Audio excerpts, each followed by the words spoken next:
हिंदी हिंदुस्तान के इस चैनल में आप सभी का स्वागत है दोस्तों। आज हम सर्वनाम यानी कि प्रोनाउन किसे कहते हैं उसके बारे में जानेंगे। तो चलिए फ्रेंड्स शुरू करते हैं। सर्वनाम किसे कहते हैं, प्रोनाउंस किसे कहते हैं। सर्वनाम दो शब्दों से मिलकर बना शब्द है, सर्व और नाम, जिसका अर्थ है सभी नामों यानी संज्ञाओं की जगह आने वाला शब्द सर्वनाम कहलाता है। राइट फ्रेंड, सभी नामों की यानी व्यक्ति, वस्तु, स्थान, जाति, भाव, इन सभी के नामों, ये सब क्या होती है, संज्ञाएं होती है ना। तो जो भी नाम, संज्ञाओं के नाम की जगह जो आता है उसे हम सर्वनाम कहते हैं। अगर आसानी से समझें तो सर्वनाम वो शब्द होते हैं जो संज्ञा के स्थान पर काम आते हैं। संज्ञा के बार बार प्रयोग को रोकने के लिए जिन शब्दों का प्रयोग किया जाता है उसे सर्वनाम कहते हैं। जैसे कि मैं, तुम, हम, वह, जो, आप, उसका, उसकी, उससे, जो आदि, ये सारे क्या है, सर्वनाम यानी कि प्रोनाउंस। संज्ञा नाम की पुनरावृत्ति को रोकने के लिए जिन शब्दों का प्रयोग किया जाता है संज्ञा के स्थान पर उन्हें सर्वनाम यानी कि प्रोनाउंस कहते हैं। पुनरावृत्ति का मतलब होता है बार बार आने की प्रवृत्ति को रोकना, यानी बार बार जो नाम आ रहा है, यानी कि एक नाम है आशा, ये करती है, आशा का नाम, आशा कम बोलती है, ये जैसे आगे हम बताएंगे एग्जाम्पल के थ्रू। एक एग्जाम्पल है, मैं बता देती हूँ। सीता ने राम से पूछा कि तुम कब आओगे। तो राम पहले आ चुका है, तो दूसरी बार उसकी जगह हमने राम ना यूज करते हुए तुम यूज किया है। राम के स्थान पर तुम शब्द सर्वनाम है। एक बार आ चुका है राम, एक बार आना जरूरी है संज्ञा का, उसके बाद ही हम यहाँ पर सर्वनाम का प्रयोग कर सकते हैं। अगर राइट फ्रेंड, रोटी मत खाओ क्योंकि वह जली हुई है, क्योंकि यह जली हुई है, यह शब्द क्या है, प्रोनाउन। रोटी पहले आ चुका है इसलिए यहाँ पर यह शब्द से यह संबंधित है। अगर रोटी पहले नहीं आता तो यहाँ पर यह शब्द भी नहीं आता। तो नाउन एक बार आना जरूरी है, तभी हम प्रोनाउन को यूज कर सकते हैं। फ्रेंड्स, ये बात भी आप याद रखना। रोटी के स्थान पर यह शब्द सर्वनाम है। आई होप आपको समझ में आया होगा।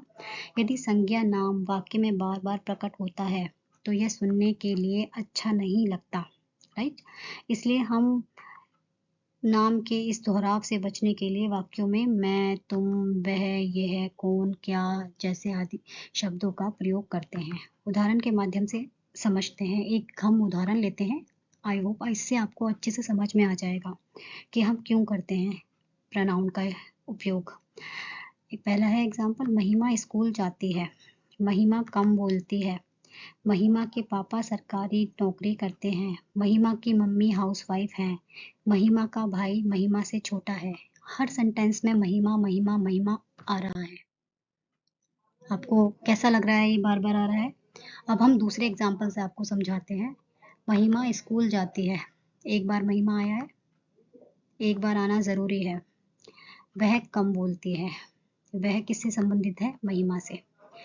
उसके पापा की सरकारी नौकरी है, उसकी मम्मी हाउसवाइफ है, उसका भाई उससे छोटा है। तो ये उसका, उसकी, उसके, वह, ये किससे संबंधित है, महिमा से। एक बार महिमा आना जरूरी है, तभी हम अच्छे से प्रोनाउन को डिस्क्राइब यानी कि अच्छे से समझ सकते हैं प्रोनाउन को। आप देख सकते हैं महिमा का नाम पहले हर जगह आ रहा था, लेकिन अब नहीं। अब उसकी मतलब महिमा की जगह जिन शब्दों ने ले ली है उन्हीं शब्दों को सर्वनाम कहते हैं।